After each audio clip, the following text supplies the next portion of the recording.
Now, the rest of the story. They were such terribly depressing stories that he wrote. And yet, considering their author, how could they have been otherwise? For he was such a tormented fellow, afraid of everything. Naturally, the stories that he wrote would be depressing.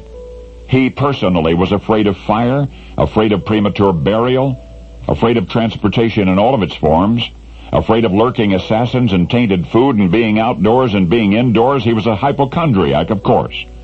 Certain that his death was imminent, precipitated by a host of incredible causes like splinters and pin scratches, scratched himself with a pin one time and immediately lay down prepared to die. Putting letters in wrong envelopes, that was another of his nagging fears.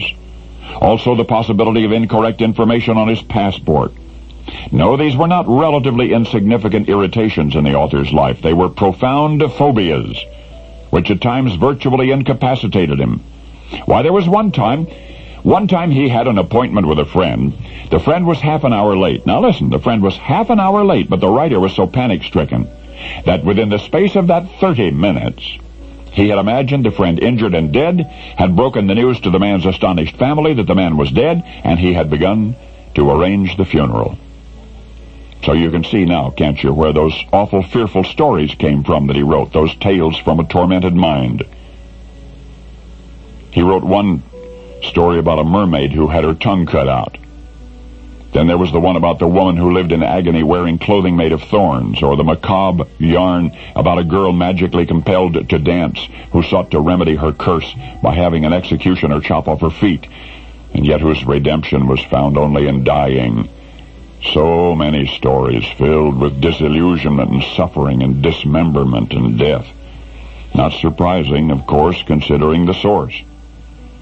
The author's personal diary is laden with despair. September 4, the wish to die suddenly very often comes to me. September 5, my mind will not lift. Please God, make me happy. And yet what nearly drove him insane was the fear of insanity itself, a condition of which he felt continually on the verge, a state in which he firmly believed that he would eventually die. That was the essence of the brain which produced those strange and sometimes terrible tales. And yet you're familiar with his literature, and you don't remember his literature the way I've described it because of his translators. His translators couldn't bear to translate his work literally. Staggered by all of the cruelty and anguish, embarrassed by the eroticism, perplexed by the mysticism, they, the author's Victorian translators, under the mistaken impression that the stories were intended for children only, changed the stories, censored the suggestiveness, all but eliminated the unpleasantness, often outright manufactured happy endings. Over the century past, generations of children have known and loved those stories as innocent, fanciful fairy tales. And yet you've just glimpsed beyond the dreams into the nightmare world of their creator, a brilliant man who lived from breath to breath in panic, a lonely, cringing creature named Hans Christian Andersen.